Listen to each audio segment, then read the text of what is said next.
Happy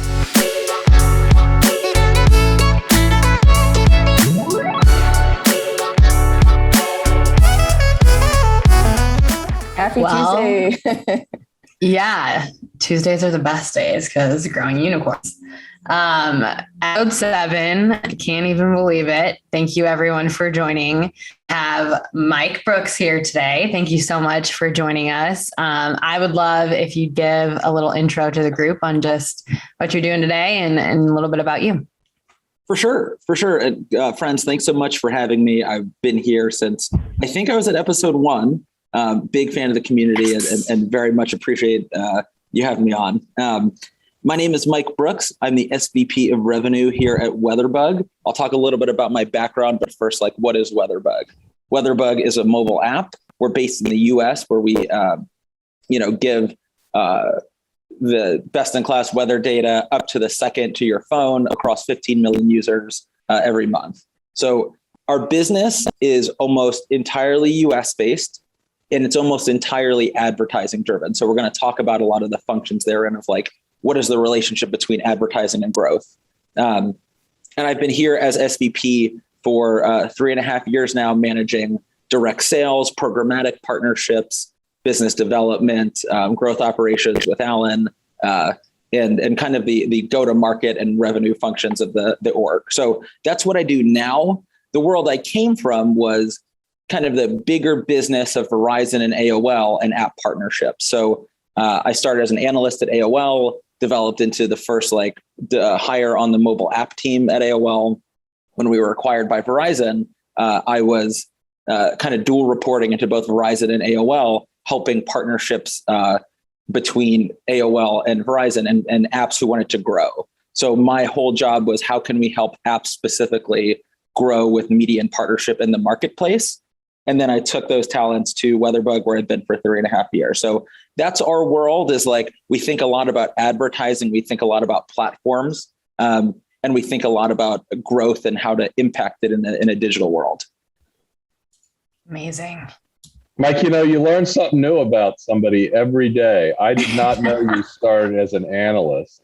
And you sure are outgoing for a guy that started as an analyst. I did my master's in econometrics, and I was either going to go into finance and ride a desk for my whole life or try something crazy like media. And I'm so glad that I did. I think you made the right choice, man. Thank you. Econometrics. No, thanks. I was an econ major, and I think that was my least favorite thing.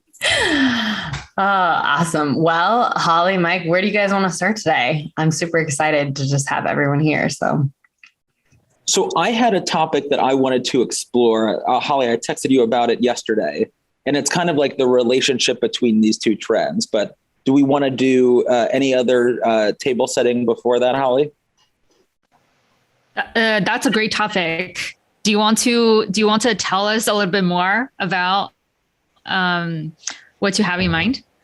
Absolutely. So here's what I would love to talk about today. 2 big trends that may be related, and I want to explore how. So trend number 1 is there are very large changes in the platform ecosystem that have started to and will continue to affect historical direct response tactics and marketing. So let's call it media spend led growth may become more challenging. It certainly is on the iOS side today, and we'll talk about why that is, and I'll give some background. But that's the first trend is iOS 14 changed the availability of IDFA in the ecosystem. So your ability as a marketer to find certain users based on third-party IDs are harder, as well as having to use SKAd network for attribution where you don't have IDFA. So it's harder to be specific on your buying versus where we were maybe 2 years ago. And it's going to get worse because what's happening with Google and the privacy sandbox, which we believe will be reflected in mobile app, is going to make this entire industry of media buying for direct response harder. So that's trend 1, right? It's these platform things are happening and this is what's happening to media.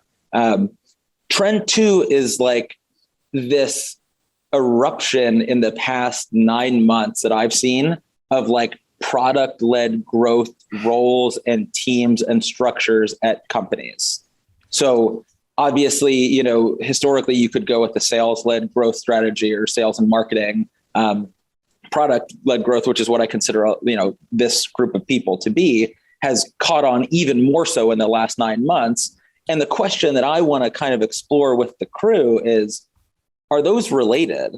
Like, what happens long-term with media buying? Is there a world where we are seeing talent literally move in the economy from a team that may have been like 2/3 media buying a couple of years ago to one that is like maybe 20% media buying as a growth team in the next 5 years?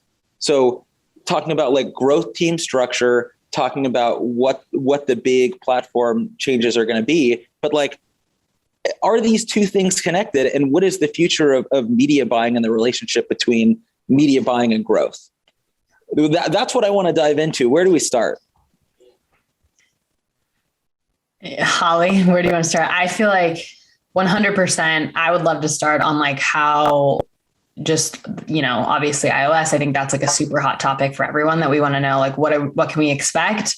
Because I think it's traditionally not necessarily like a guaranteed input output historically for media buying, but generally, especially with experience coupled to that, you can kind of gauge, you know, if we do so much, here's what our return will be. And I think with a lot of these changes coming up, that isn't the case so much anymore. And so I think a lot of people are freaking out where, yeah, like media buying is, you know, 2/3 of the whole role, like, and now we can't really put all of our eggs in that basket. And so what are the things that we turn to, which product-led growth is something. And then also just, you know, what are the things that we can do to work around it too? Yeah, absolutely. And I can also take a minute. I didn't mean to interrupt you, Holly, if you were going to chime in there, but I can also take a minute and dive into like what's happening in iOS 14 and like why it's impacting our business. Yes. So we can do that too. But Holly, was there something you wanted to add to that? I think Holly's internet is a little bit. It's super interesting what you noticed about the trend. I think at one point I was asking similar questions so what's the difference between growth marketing and performance marketing and demand generation? And they're all connected and in certain contexts and companies are used interchangeably.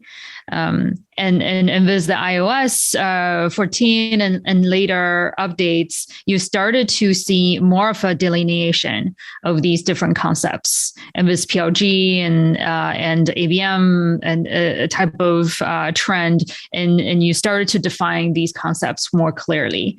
So I love the topic to dive deeper. Awesome. So I'll give the quick iOS background and a little bit about Google. One question I have for you, Holly, is as I'm talking, how did you think about this at Slack, right? Like if you were to take a snapshot of what that team looked like and how it was balanced a few years ago versus when you departed, you know, I would be interested to hear your opinion and if you saw this evolution, like what the breakdown was of media buyers versus analysts, perhaps within a growth function. So actually, let me just ask that question straight up. Like, is that something that you saw transition recently? And then a great question of like, is this from the pandemic or the Great Resignation? Like, how do all of these things fit together? Like, what is this people trend? So yeah. You see that at Slack? So Slack, think about growth team primarily for growth product and then growth marketing.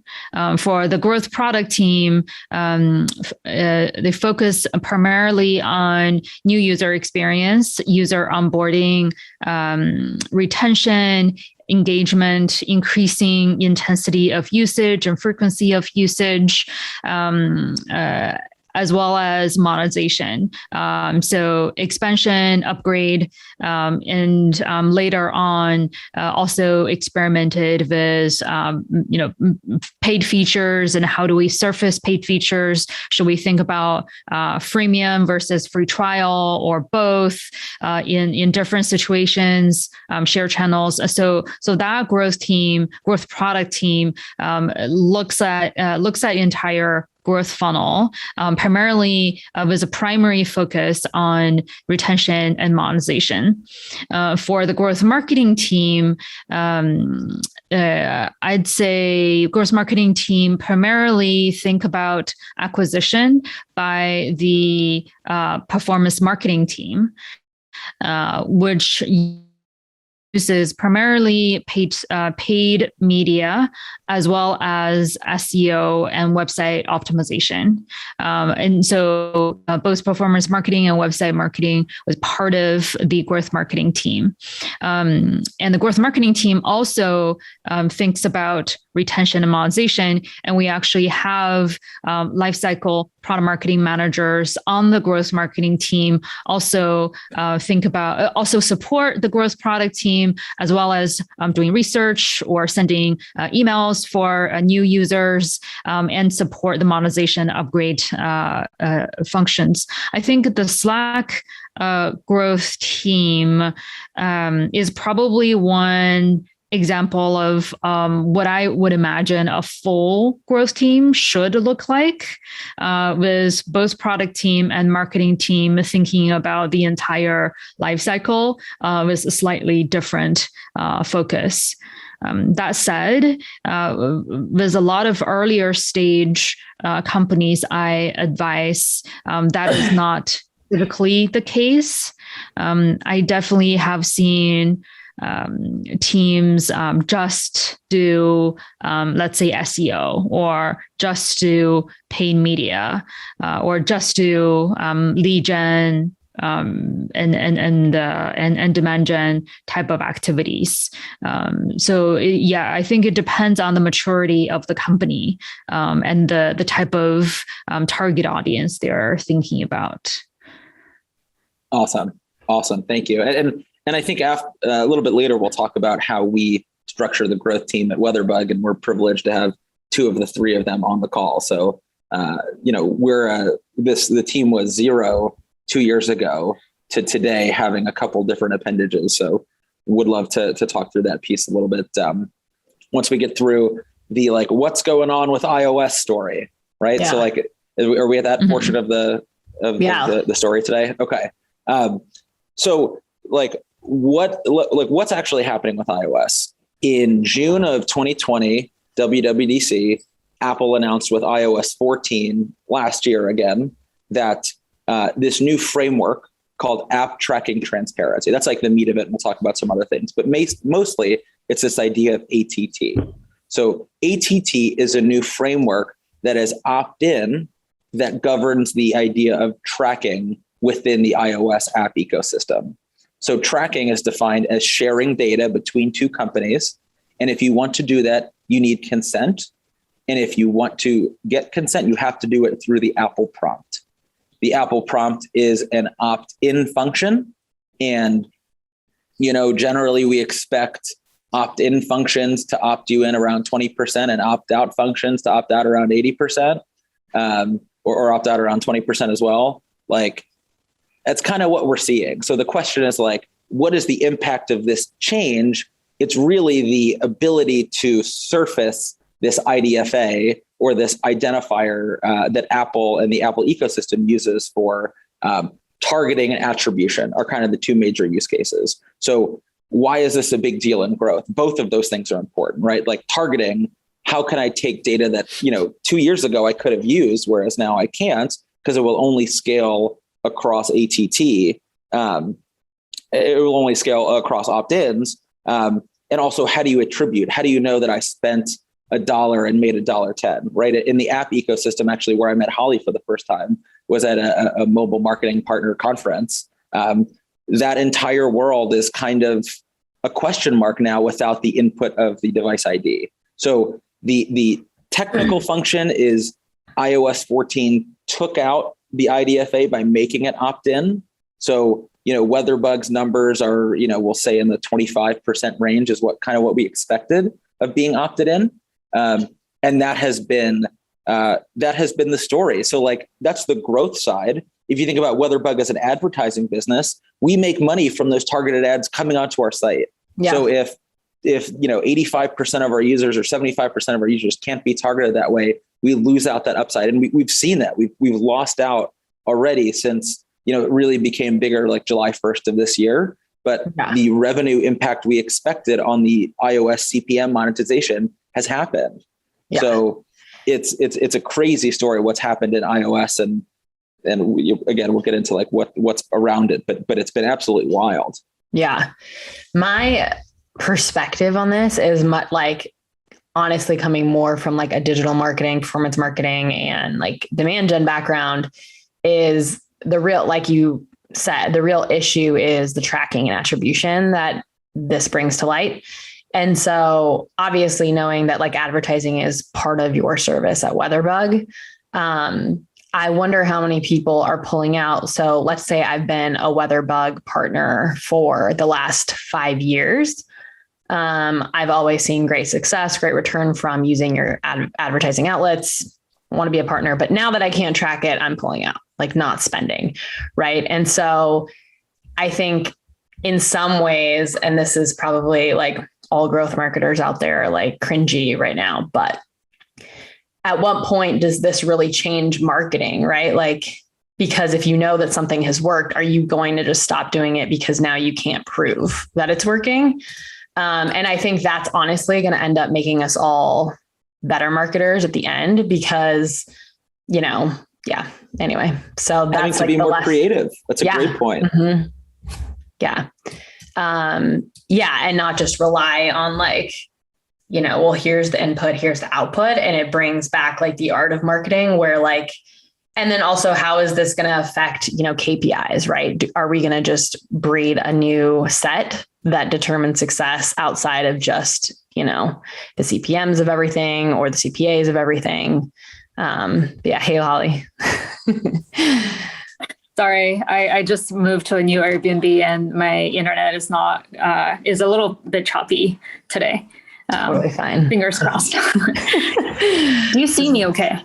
You're sideways. Yes. I'm sideways. Okay. You're great, Holly, but you're sideways. There you go. Perfect. The angle is fantastic. Right. Yeah. So Karina, one point I wanted to add there is like, we saw this in the short term, like even though we saw the CPMs and the demand run away a little bit from iOS, in the short term, it did come to Android. So from kind of June 1st until even just a couple of days ago, the CPMs were like Black Friday levels because so much demand was moving over into that side of the world that is attributable. So the other thing is like, what's going to be the force function that's going to make people care? Because now a lot of marketers are just running away from iOS in the short term, but Android's coming, right? Like we're super confident that something not necessarily similar, but something enormous is going to happen in the Android app ecosystem. We expect it to mirror what they're going to do on the privacy sandbox on web, but like that's going to create new ecosystems and new technologies needed. And, it's not an opt-in world, but it's a modeled world where like all of the real data is kind of scrubbed out. So you kind of end up having two different ecosystems in the future, like an iOS opt-in and an Android like sandbox. But so because of that, like that's not a long-term answer. Like throwing your money into Android, we joked about it a year ago that it actually happened. I can't believe it's still happening, but like at some point that runs out. Yeah, absolutely. Holly, I would love I know you missed this piece, but basically my point was like, the iOS 14 opt-in has really changed our ability to track and attribute things. But so for example, for Michael, it was like sorry, my husband's name Michael, so I'm always calling you Michael. You're like, don't call me Michael. No problem. For Mike, if I've been a Weatherbug partner for the last 5 years, because it's been a really successful channel for me, all of a sudden iOS 14 comes out and now I can't attribute it or track it. I'm just going to stop using it. Like, I don't think that that's the best move. I think just because we can't track and attribute something, I think it'll force us to do marketing differently, and to be a little bit more creative, like Mike said. But I'd love, Holly, like your side of that. I'm curious. So I've heard different ranges of how CPA have increased on iOS. It ranges from like 15% to 20%, and someone said 50%. What have you seen? So I have the CPM numbers. Alan might have the CPA numbers. Alan, have you done any studies or looked lately at what's happened with iOS CPMs or the CPIs since June? You're muted. I really don't have anything specific other than, my understanding is that they apparently have gone up, right? I mean, there's this perception versus reality thing as well that, well, the tracking's not as good, but you might actually still be getting the users and you don't even know it because they're being attributed to organic or whatever the case may be. So while it looks like CPA has gone up, maybe it actually hasn't. Now, we didn't do that much iOS acquisition previously, so we don't really have a benchmark to really measure against effectively outside of search ads. So I don't have anything specific to offer. Right? Yeah, certainly at the same scale too. Yeah, that's the challenge I think a lot of companies are facing. Because of the lack of there less opportunity to track than the trackable ones seems more expensive. And because most companies haven't really done any incrementality study or a multi-touch attribution model, they couldn't tell whether that was because of iOS or not. So that has been the biggest challenge, I think, for the acquisition team. So you mentioned MTA. Is multi-touch attribution dead by all of this? Because the way MTA works, and you think about like the OG ConvertRows and folks who built these enormous pixel-based businesses that would try and track as much as what's going on in the world and give you as close to an economic, like linear regression of like your media spend by putting in as many inputs that you can. So like, what do you know about like the tracking that's happening in your connected TV world and that's happening in mobile and that's happening in out of home and putting that all in the same system? Is that dead now with these changes? Like that's something that I haven't even considered what the future of that type, because it's harder to track things. So even though it's more needed than ever, I feel like we're further away from it than ever versus like you used to have 70% of the inputs and made assumptions about 30. Now we're probably at 40% of the inputs if we can't include digital stuff from cookies, right? Exactly. That's one of the many challenges. So for MTA, I don't think it's totally dead. You can still track a bunch of the stuff, especially if you are in the Google ecosystem, or if you have the like ad server to if you serve up your floodlight tags, you can still track a lot of your programmatic display impressions. You can still stitch a lot of the things together. And because Google is such a big player, and if the impressions are served through the Google Campaign Manager, ad server, etc., you can still track a lot of the things. Facebook has always been a challenge to stitch together. It was never we weren't able to do impression level attribution anyways a few years ago, but click level, if you use that, you can still use it. So I think more of the attribution, besides the Google impression level floodlight tracking, a lot of the attribution is click based now, and that is harder, but you can, if that user have signed up afterwards, you can still use their email address or other identifier to stitch things together. That requires higher level of data analytics ability to do that stitching.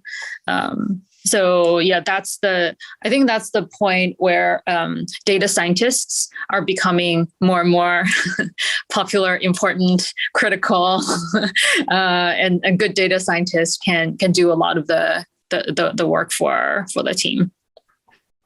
Yeah, absolutely. And one thing I wanted to piggyback off of there is you talked about like the idea of stitching together. I want to call it Natalie's question. Yeah. And this may be a little bit technical, but it's about, in the attribution world, can attribution be done independently from ad ID using an attribution platform ID?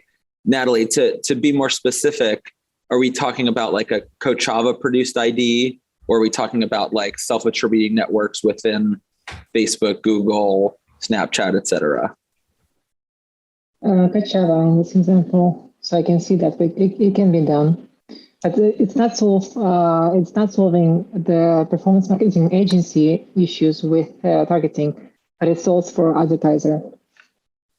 So I would push a little bit there and say that I wonder how much of that is based on probabilistic IDs, which I don't know what the long-term opportunity is there. And this is a conversation we as a team have to have with Kochava and the greater industry, but I don't know if they're going to be able to provide as much help as they think they are, because as soon as we talk about Facebook or Google or Apple, you working with our data, and they're the publisher, it starts to cross that line where it becomes tracking.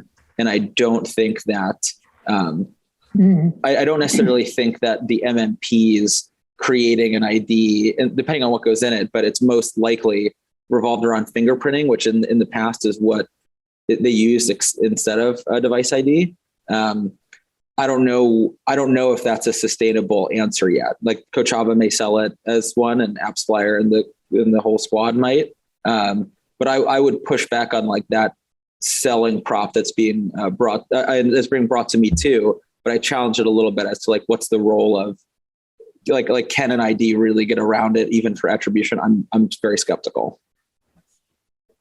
It seems like you're thinking that this approach might violate what the IS Apple wants to achieve with ATT.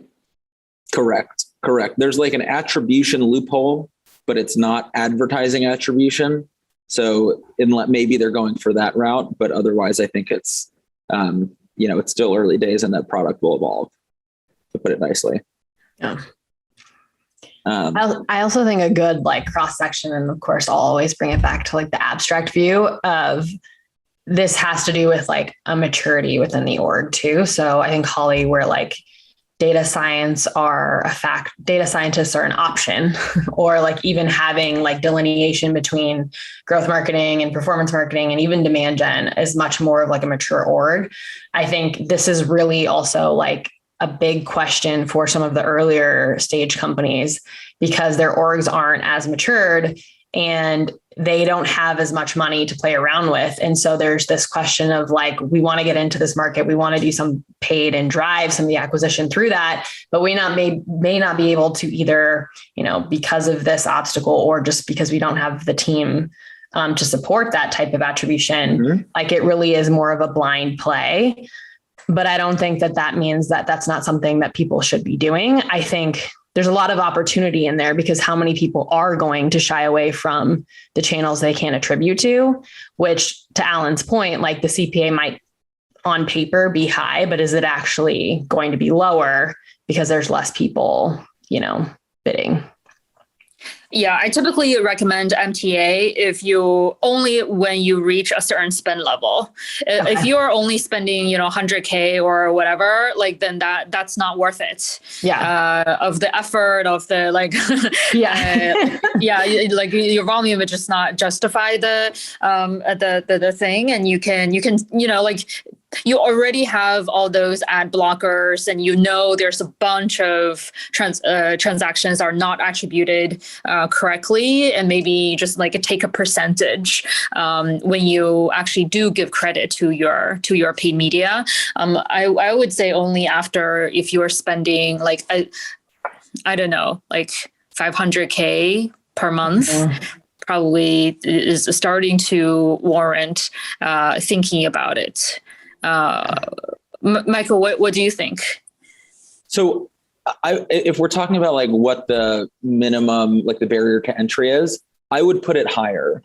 When I think about the people I've seen most successful deploy MTA, there's a lot of Fortune 100.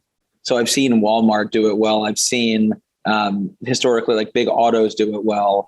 But I think that it's one of those things where it was a luxury in the past, and unless a product comes out to make it more accessible, I wonder, I think it's not cheap. I wonder, I would have said I would say like 20 million a year, at least, or 2025, like maybe twice what you were saying, for the companies that I've seen really be successful and allocate couple $100,000 towards just this model of attribution. I think it tends to be, maybe like a half step behind that. Yeah. Mm-hmm. That's interesting. Mm-hmm. Yeah. You also need that volume to justify doing this. And you have to be spending in all those places, right? You don't need it if you're just doing search.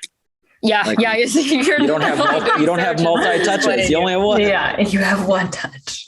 One touch. Yeah. One of the other, to your point earlier, Holly, about like Google and what are the privileges going to be of the future, one of the undercurrents I wanted to bring up is like the role of first party data. So, what Google can do, you still can't use Google data. Google can't use your data, but it can help you bring to market your own data. And both in a programmatic and a direct monetization world, that's where I think a lot of the opportunity is like a little bit of a shift of ad tech in that direction. But I wanted to kind of underline, when people talk about why are there these privileges within Google, it's because it tends to encompass like structures of your first party data. So they're better, like the stuff that they can build around is 100% transparent to you versus companies you don't have as deep an integration with. So I would say I would keep an eye on like that structure underneath it. Like it's your data that they're allowing you to access and execute on. And I think technically, and I'm like maybe a little bit over my skis here, but a click converts a cookie from third party to first party. So that's why click attribution and first party stuff is easier to come by, because it's not going to require the third party cookie because it converts to first party. That's the extent of my ad ops knowledge, but that's generally the answer that comes to my head at the end of that. Yeah, because you cookie them in like on your website now. So they become the first party. Yeah. Mm-hmm. I think so. To one of the questions, and I think Natalie and Mike, this was something you brought up at the beginning, was like, are these changes or obstacles going to fuel product-led growth? And I actually think yes, but I also think this is going to fuel more like community-led growth. Like you see a lot of companies that are like buying, other media companies, or they're trying to build some type of media arm within themselves. And you see that even like in B2B side, like whether it's small scale, large scale, but I think finding ways that are community driven to build your own community to get that first party data basically is how people are trying to work around it. So I think it'll also build PLG motion, but community led feels like it'll be stronger. Are you thinking about like ad tech structures like CVS and Walmart and that have been built up lately when it comes to like community led growth, or like capitalizing on their audience? Like is audience led growth a similar way to think about it? Yeah. And I think my experience is going to be less in like the B2C side, but in smaller scale on the B2B side of things. Like you see people who are trying to build, communities or like Slack communities of these similar, people who are going to be the right audience, but then also potential customers. And like, how do we give so much value, create an audience with value, and then capture first party data to then convert? And I feel like it's much more well received from the customer and buyer journey perspective. And just, going to be smarter. So I think altogether, like some people are like freaking out about iOS and all of these changes, but I think naturally it's just going to push all of us to be better and actually remember to think about the buyer from like a creative aspect again. What are some community-led growth tactics you've seen companies? Is it like primarily establishing your own like user Slack, or like having influencers creating videos or like a content for you? What are some of the things you've seen? Yeah. So the easiest and most prominent that I've seen is the Slack community.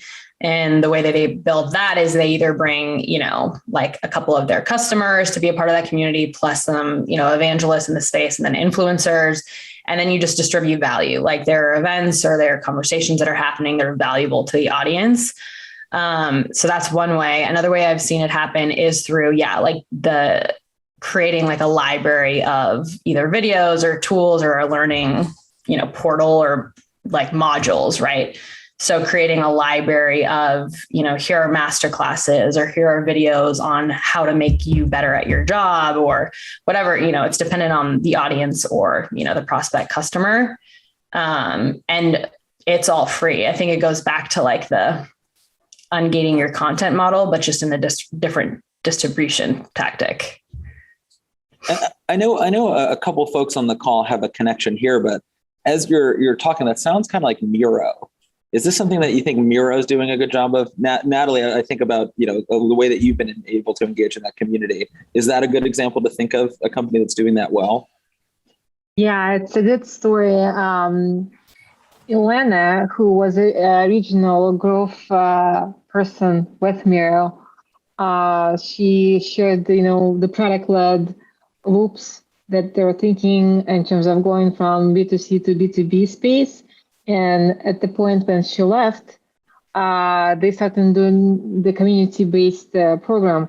And I was the first witness of that. So the original approach was, let's have a network of influencers. Let's find influencers first and let's engage them. So they built a micro community, and we will incentivize the influencers to stick with the Miro brand.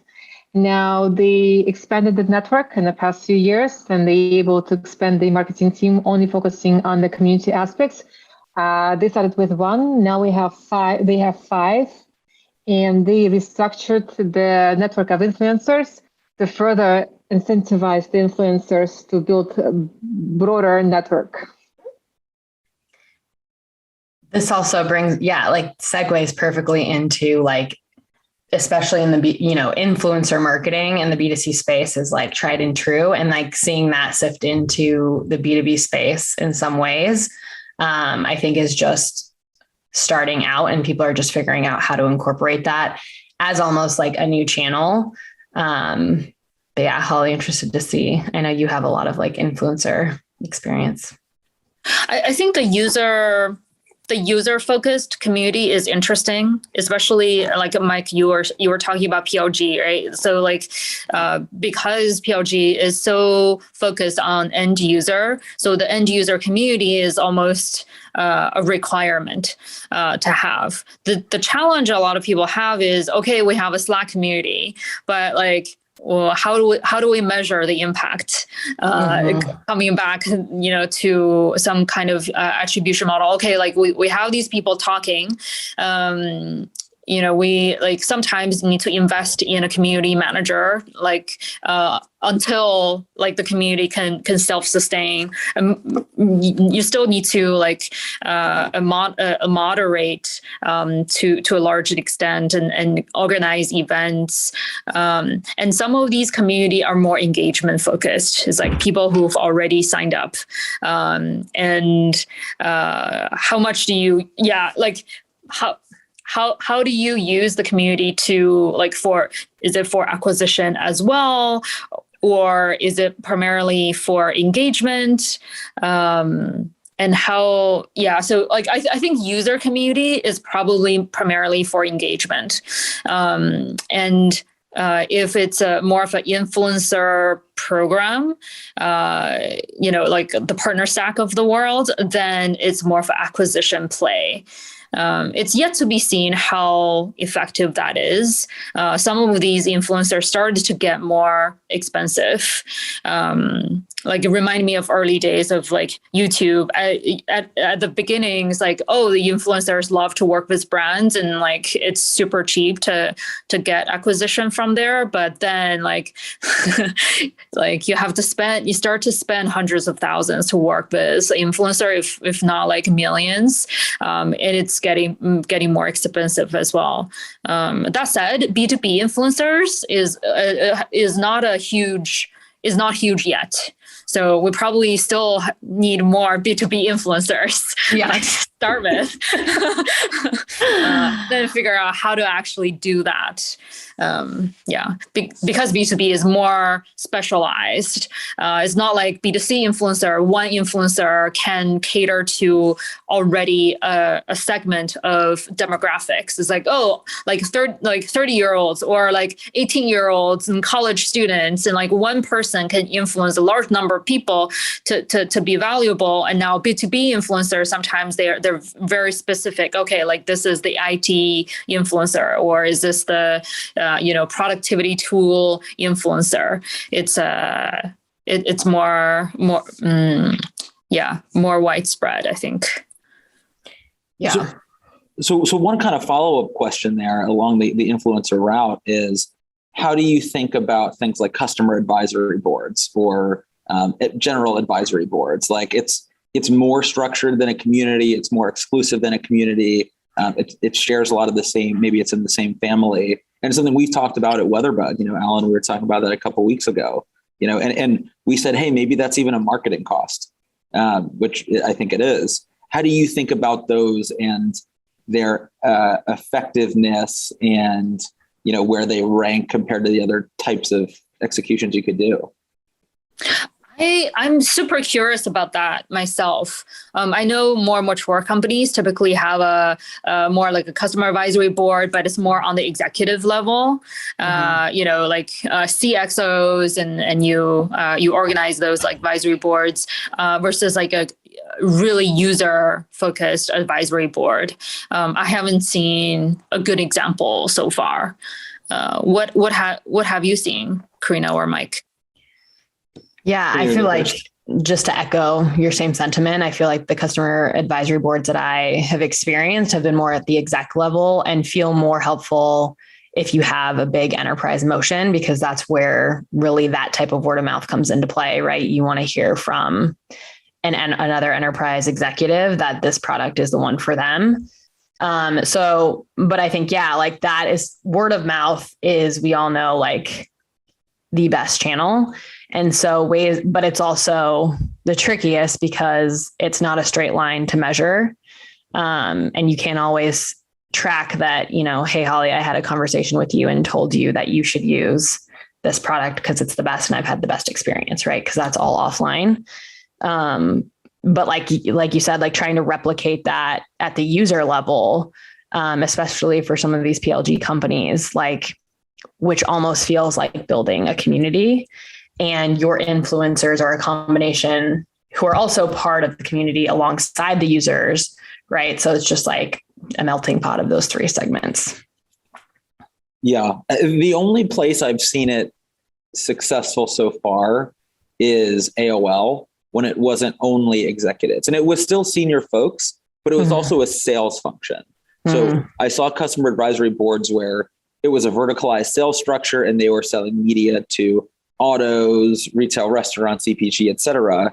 And it was meant to bring together buyers of a certain type to talk with each other in an environment that AOL sponsored. It led to a lot of revenue. Like I am very confident that is an ROI positive execution, but it was for sales growth, like media sales growth. Does that scale the same way for driving new users? Not in like a B2C world of Weatherbug with like the ARPUs we have from advertising, right? So It only works in the B2B sales world for us today, or like, I think considering it from the B2C, it's, it doesn't scale. Yeah. Yeah, like I've seen like Notion, for example, have the ambassador program or consultant program that's as a reseller, or like try to like it borders between like reseller and there's another program for more of a user community, and like Loom, for example, is also working on some like community program.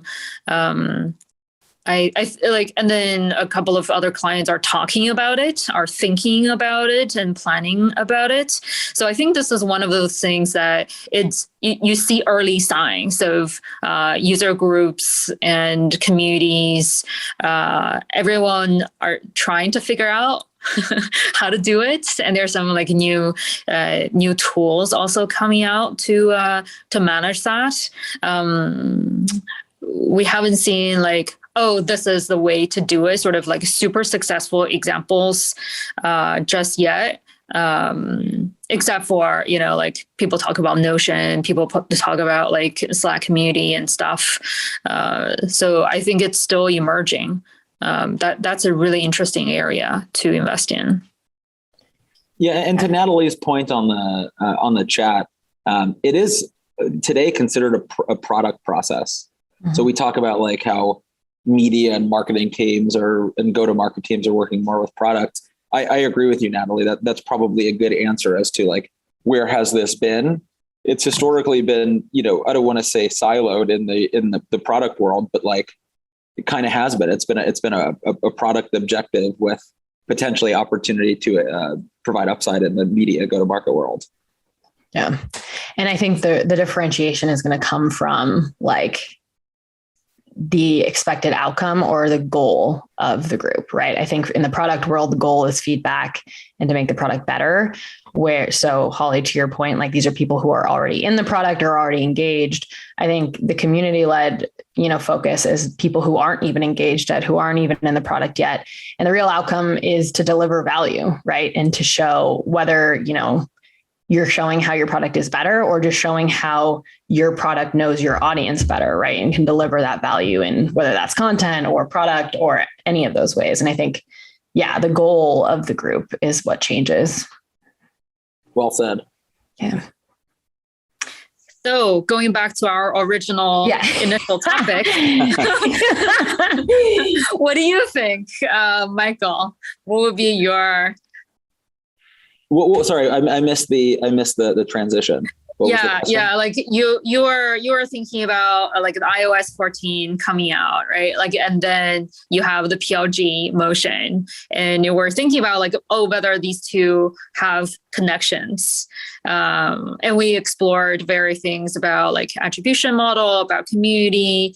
What's your almost like a summary of the relationship between these two and where they're going? So I would look at Weatherbugs growth team, where we have two on the product side and one on the revenue and like the media spend side. So it's an entire team of three, balanced kind of 2-to-1 product to like growth marketing, we'll say, although everybody shares responsibility. I'm not a tinfoil hat guy when it comes to iOS, but I think it has had a significant impact. I think that in the future, the ratio will only continue to increase in favor of product folks. Like in the future, do I see us with a team of like 4 media buyers and 4 product and analysts? No. I think it could be 6 and 2 the next time we talk instead of 2 and 1 right now. So I think in anticipation of what the world looks like, we have started off with a 2-to-1 ratio. And I think as that continues, Alan's problems become almost unsolvable by himself, right? Like the problems that a growth marketer faces now are a real mixture of owned and operated and like external technical. So I don't think an external growth marketer can be successful without a lot of internal reasoning, support, and analysis. So I only see that ratio going more in favor. So that's kind of what I would guess is we started 2-to-1 and we're gonna only continue more getting heavier on the product side. But to say that it's because of iOS, maybe not yet. But I think that when Android comes along, and that's a much bigger world because it's web, that's going to make this even more of a drastic difference. When do you think Google is going to jump on this? End of, 2023 is when they, or Q1 2023, I think was what they said. Like they're gonna cut it off the end of 2022. So Q1 2023 is the brave new world.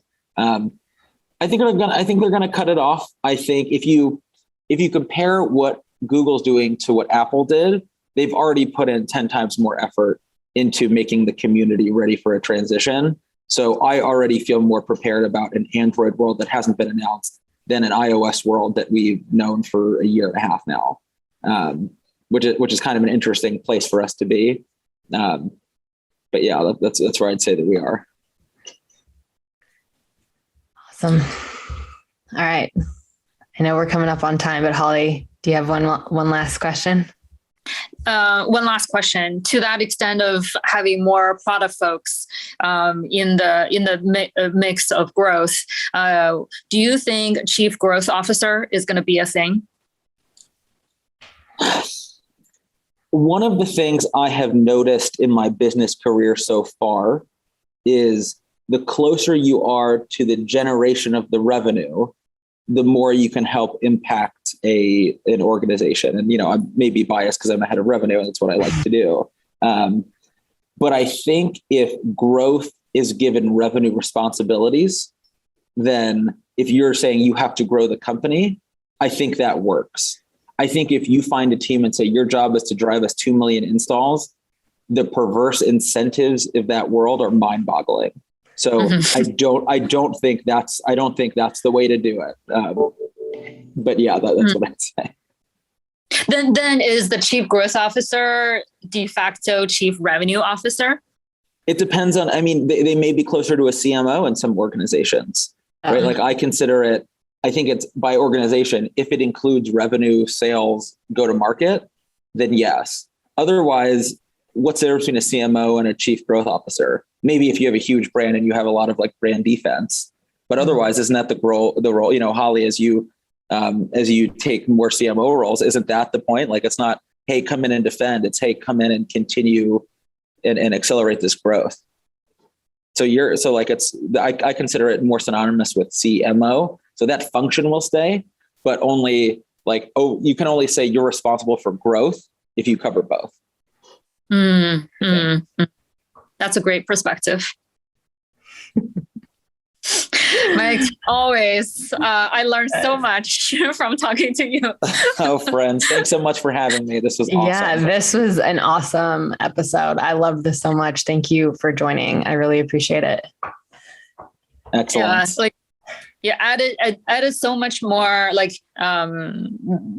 perspective that we haven't touched upon before on the mobile, on the actual media side, and making the connection between media and PLG. I think that's really, really good perspective. Very, very insightful. So thank you, Mike. Thank you. Yes.